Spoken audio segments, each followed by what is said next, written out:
Okay, we are going to get started here in just a minute. Turning off the fans because they make a ton of background noise. There you go.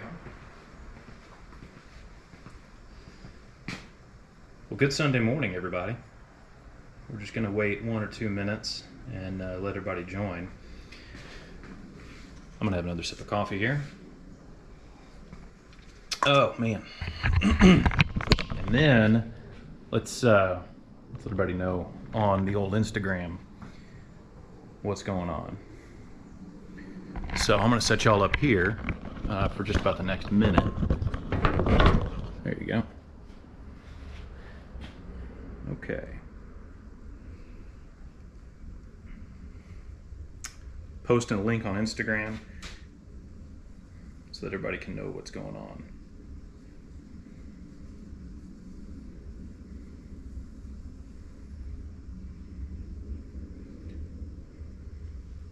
So we're going to do Q&A. I got the fans off, right? So there is a time limit on how long I'm going to be out here when it's hot and there's no air moving. But it's muggy. That's all I'm going to say. Like, it's early. The heat hasn't burned off the humidity yet. And so we are, yeah, I don't know what to say except just about there's a time limit. There's the battery on the camera, but then there's the battery on me. I'm going to turn those fans on here before too long. So here we are. Make sure that the live stream looks good. This is my first time doing it, right? So just gonna make sure that y'all kind of know. I mean, I think I've got this thing right. Make sure this is working. Okay.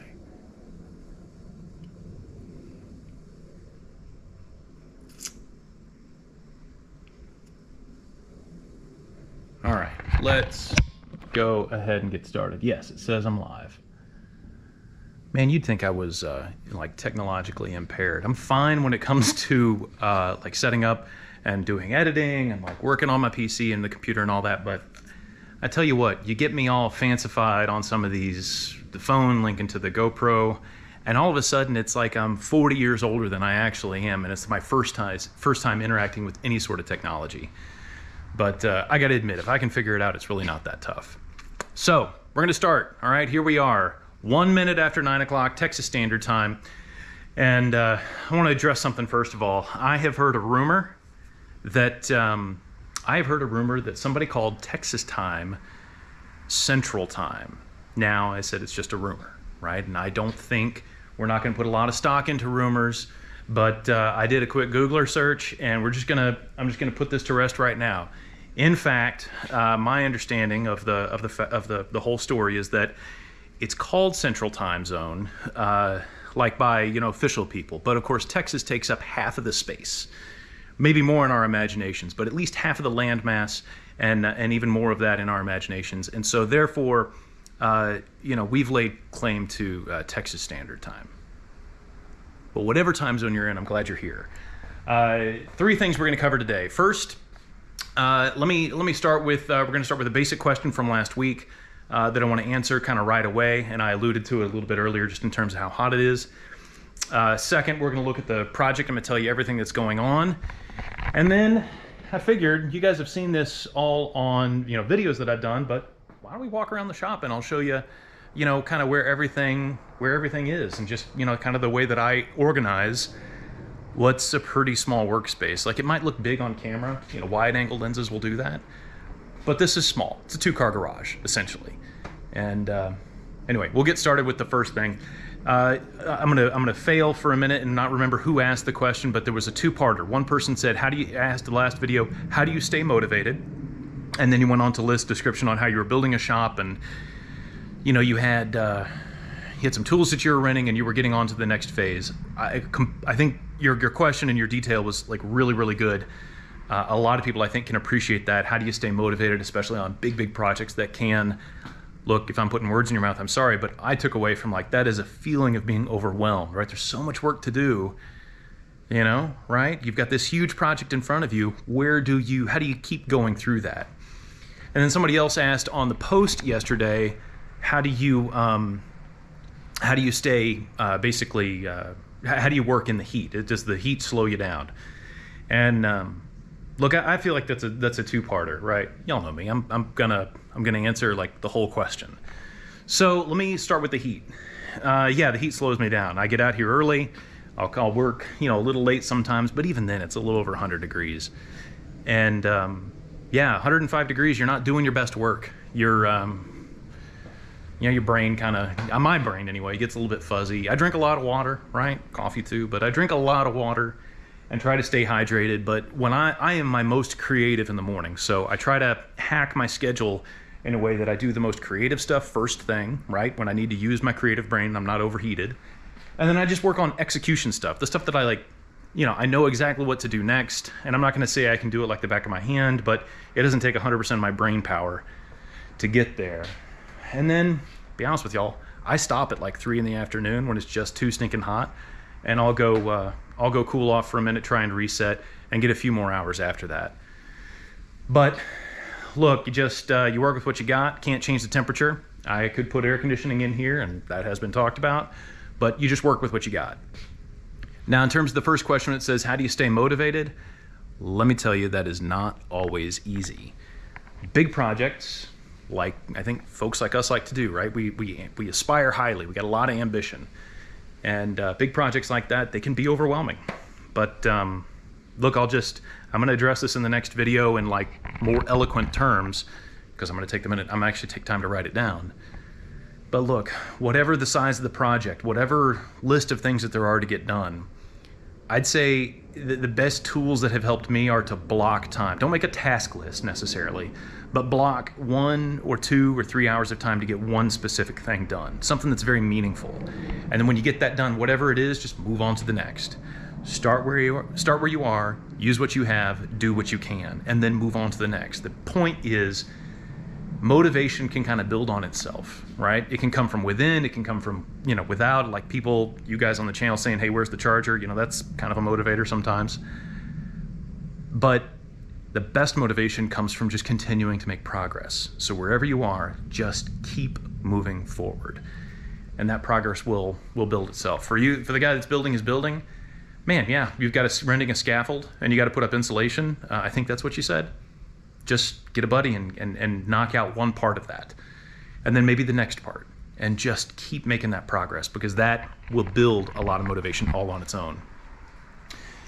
So I'm going to leave other questions. I'm going to go back to my phone and check other questions, but we'll do that a little bit later. First, let's take a walk around the shop and pay no attention to the car, because we're going to talk about that later.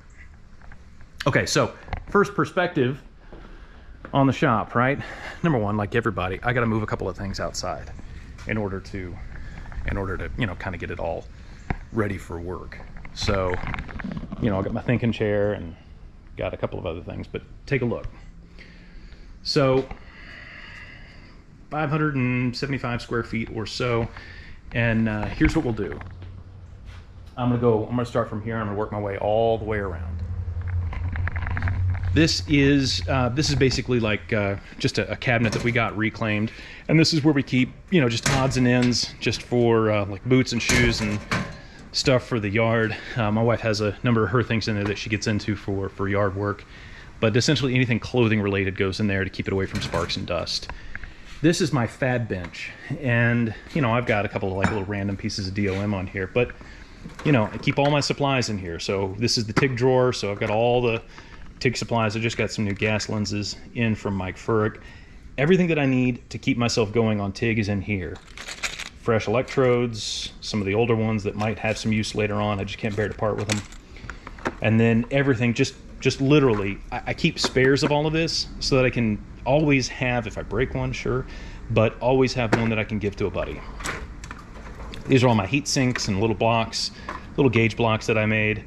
All my 1, 2, 3s are in here, and table stops, Genuine Metalworks table stops. I love those things. This is just my little, I need a spacer, I need a block, some shims. This is that drawer. Other, transfer punches, threaded transfer punches, then just some basic like, metalworking tools, all my saw blades. And then we get into the funner side. So tap and die, tungsten sharpener. Oh, the bead roller from Furic is just tip top. All my metalworking tools, right? So banging stuff out, chill blocks, purge plugs, you know, dimple dies, anything that's basically forming sheet metal lives in here. My hammer drawer, you guys know I have a hammer obsession, right? If you spent any time on Instagram.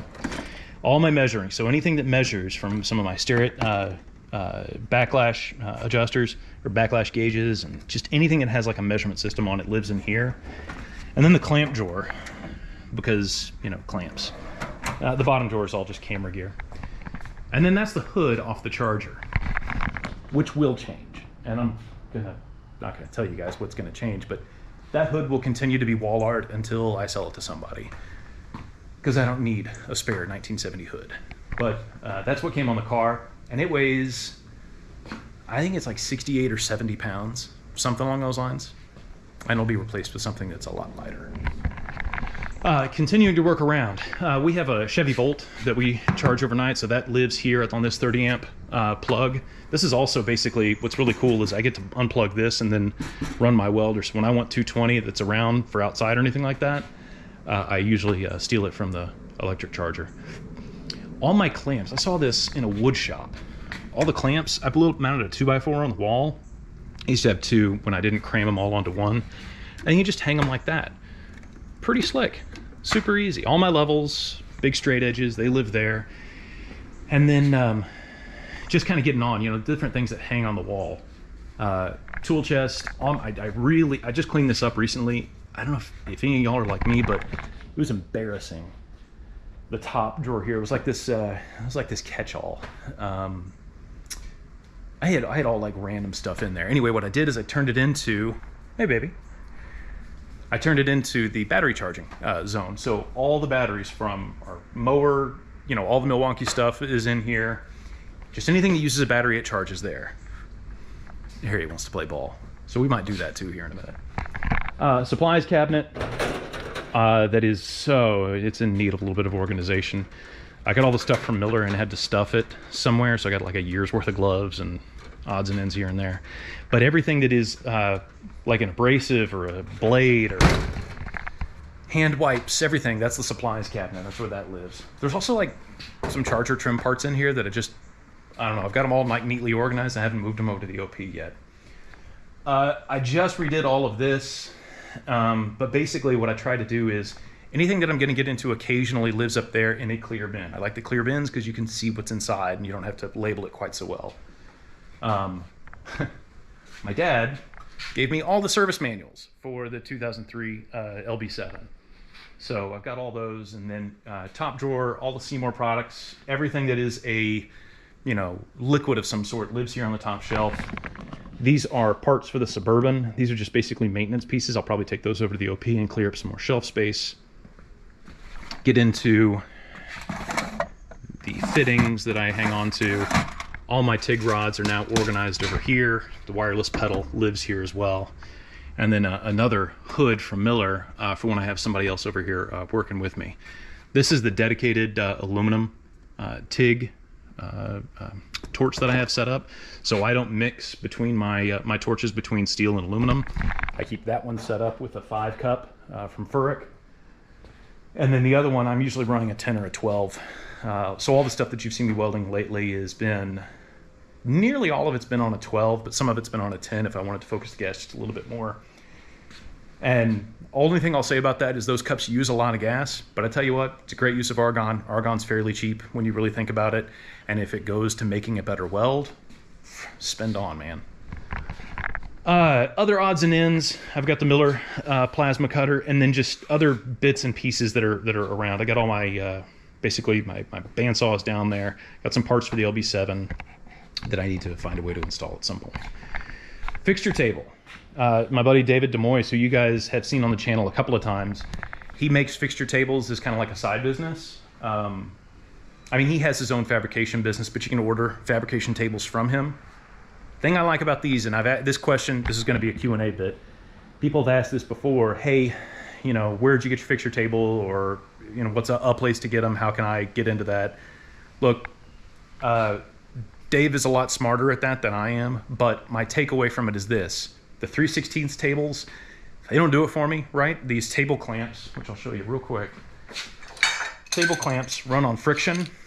That little part right there pops down, and so you have to have friction in order to hold anything.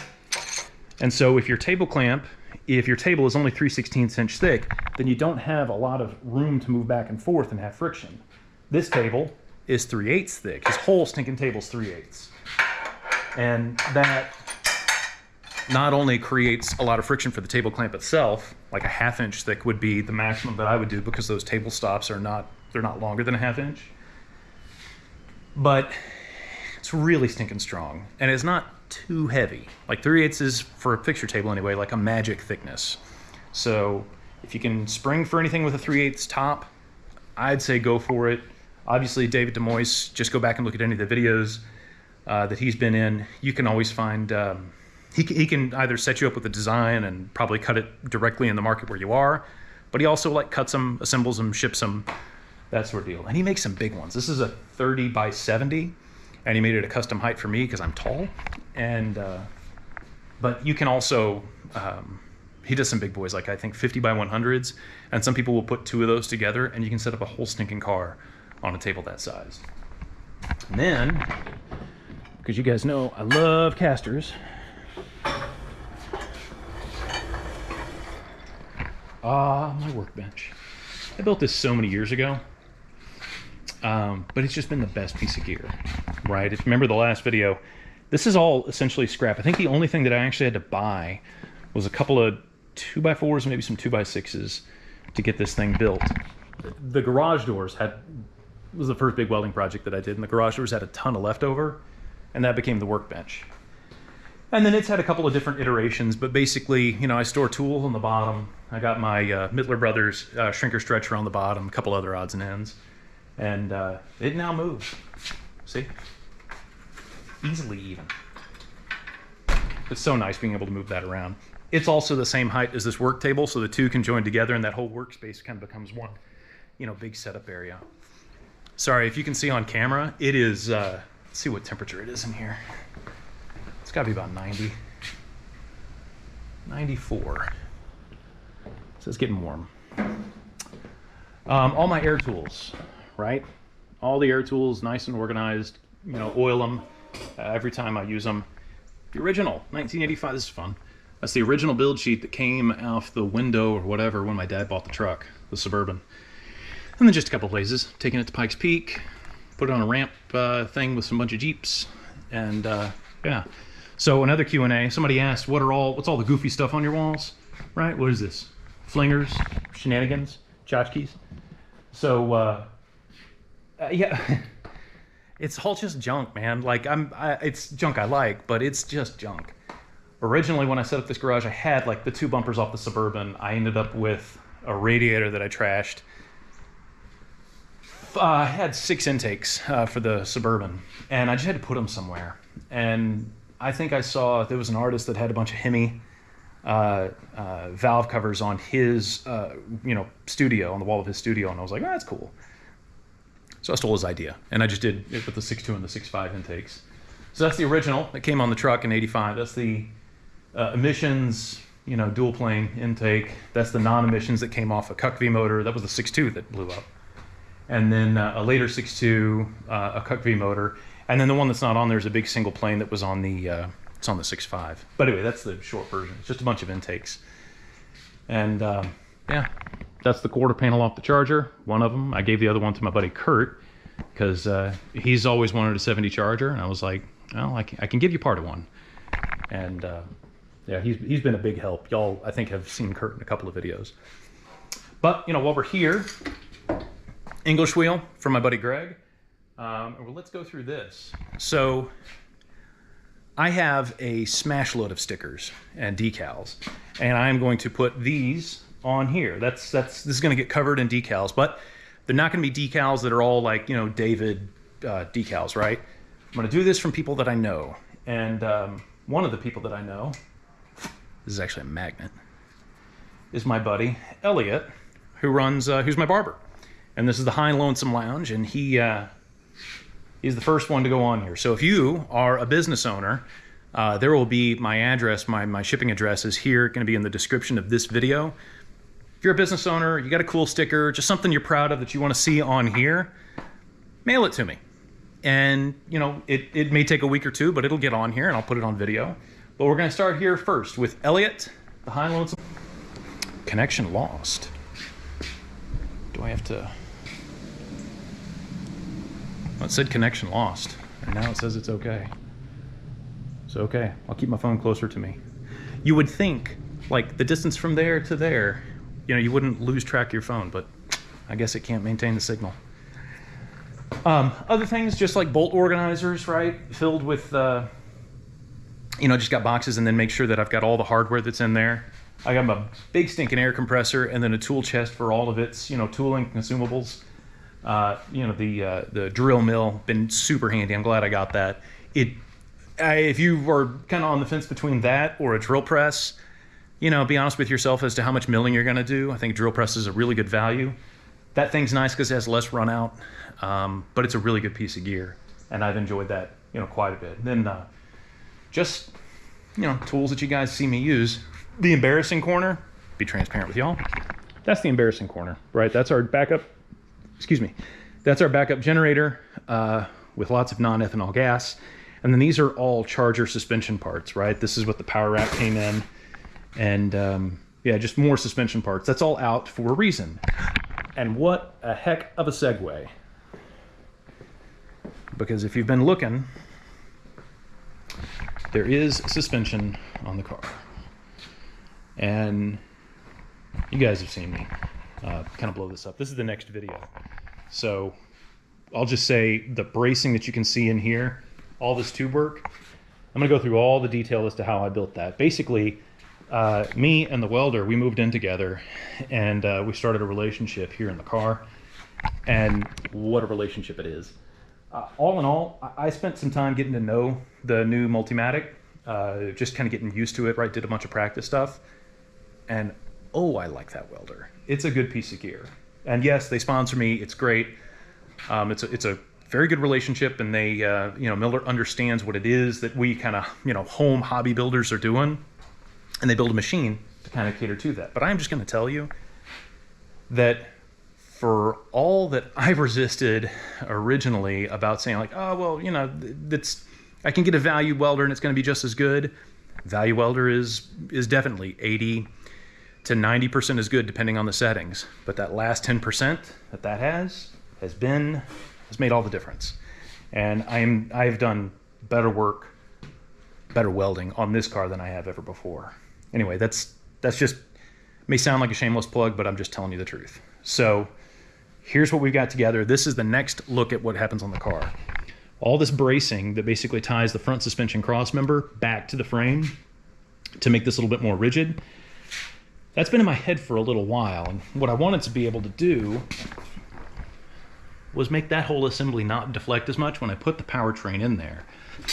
Chassis is very, you know, it's pretty tough, but when you put even the LS and the T56 in there, the frame would just show its weight. And that's because, you know, you put this in here and it'd make the frame twist.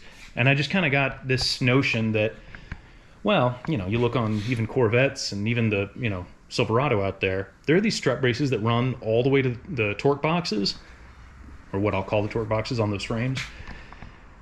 And then there's even more, you know, basically what you'd have for a K member. And that's all I ended up making, really, is just a really schmancy looking K member to hold the chassis together for the rest of the suspension, which that's what we're building next. So here's the upright, the Chassis Works upright. Super duper stuff, man. I'm gonna go back over the car here in a minute, but I want you guys to see, this is what's coming together, right? We got tubular upper and lower arms, and then this is what I sprang for. Their aluminum, billet aluminum upright that has this really nice unit bearing on it. This is like a heavier duty version of a C6 Z06 unit bearing, and just, you know, it has the same, I think, I'm not sure, I think that you could put a Corvette wheel hub on here. But they do make these themselves, and it is it's basically the same unit bearing that'll be on the rear 9, right? Which that's the housing for the rear 9 there.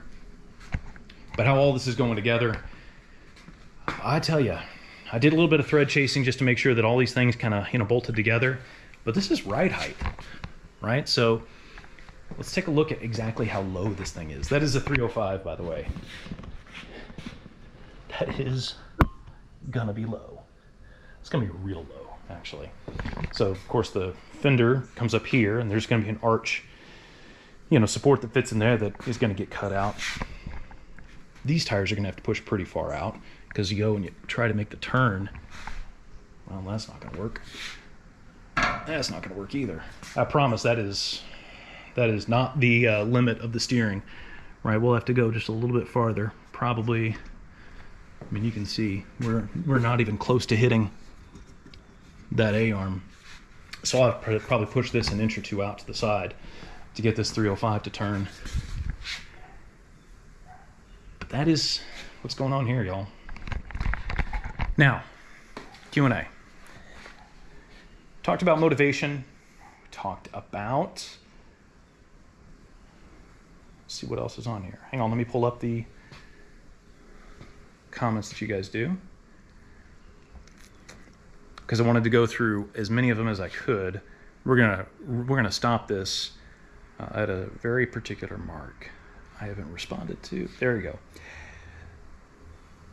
Okay. Slow yo-yos. Okay. There it is.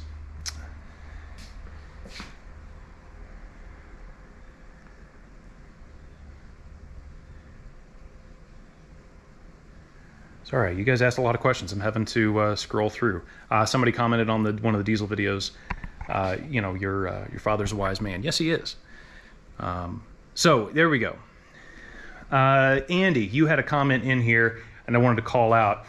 Basically, at the end of the video where we were talking about scope creep and managing that.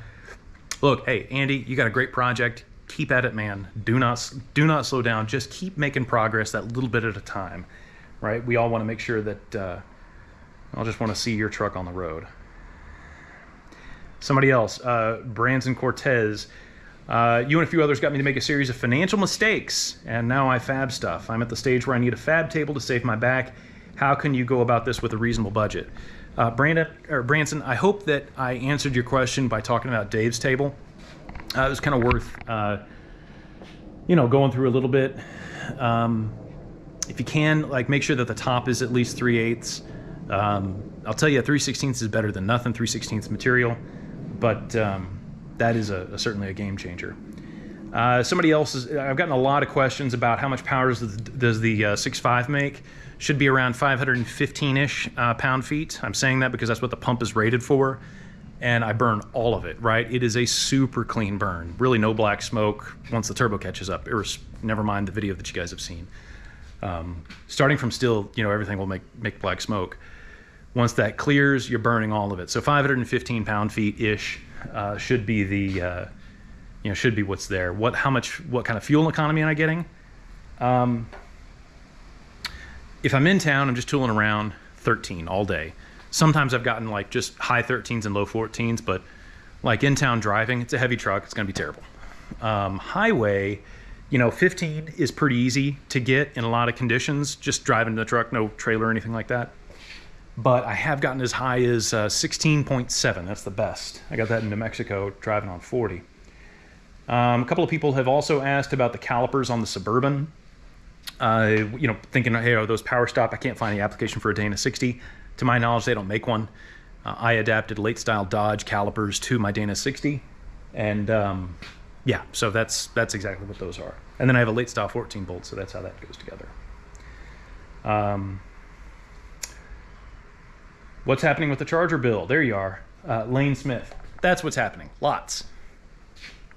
Getting into building a lot more of that. The next task is really, I'm going to get the front suspension set up, and then I'm going to move on to the rear, get the rear axle in and the torque arm set up. I got to get the third member all mocked up so that I can make sure that that the torque arm can bolt to it. What camera setup do I use? man, right now it is just my iPhone and a GoPro.